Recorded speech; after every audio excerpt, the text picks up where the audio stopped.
Greetings from Episcopal Church of the Ascension. Father Paul here, back for day 2 of the Good Book Club. So today we're reading from the Gospel of John, chapter 1, verses 6 through 18.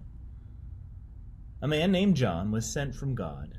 He came as a witness to testify concerning the light, so that through him everyone might believe in the light. He himself wasn't the light, but his mission was to testify concerning the light. The true light that shines on all people was coming into the world.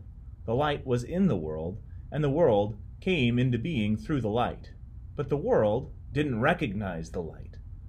The light came to his own people, and his own people didn't welcome him.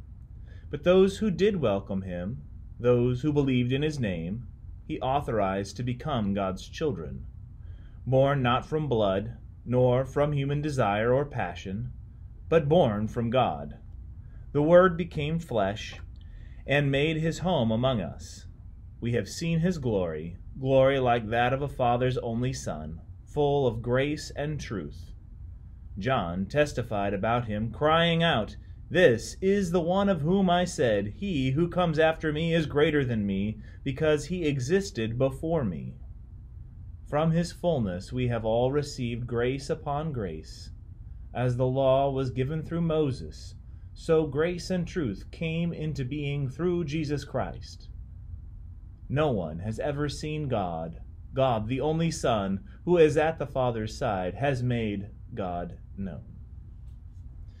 Well, that's the end of the reading. Someone, in posting yesterday's reading, asked if there would be a reflection or if that would all be left to each individual. And while you can hit pause or end here and have your own reflection, I did think I would add just a few thoughts today. I've mentioned yesterday I've always enjoyed the Gospel of John, and part of it is different than the other Gospels. It gives us a little different perspective. While it's not a diminishment of my feeling about the other Gospels, part of what I love about John is this parallel between the Gospel and what we read in Genesis. And so we have these kind of lining up in a way that helps us to see both that this is the same story that we're engaging in, it's God's story, and that Jesus isn't an afterthought. Jesus is not something that God comes up with, a Messiah or a Savior. It's not something that is thought of later. It was something that was thought of from the beginning of time and made ready for us.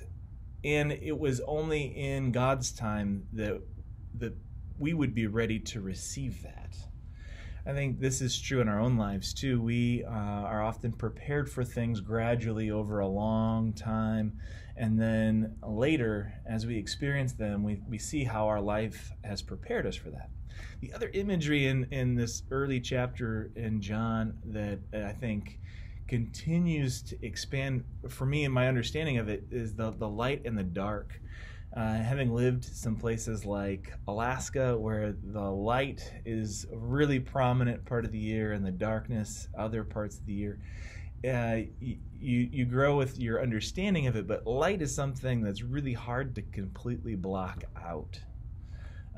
It has a way of finding its way in, and I think the darkness is also important to us. It helps us to rest.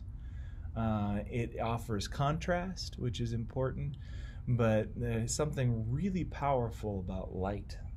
And so this imagery of God as the light of the world is something that is very fitting to begin the gospel with. So I'm glad you've joined me again, day 2 for the Good Book Club. I hope that you'll continue to either watch the videos or read it on your own, or both. This doesn't have to be the end of the time of reflection, maybe just the beginning. Thanks for joining us. We'll see you in church.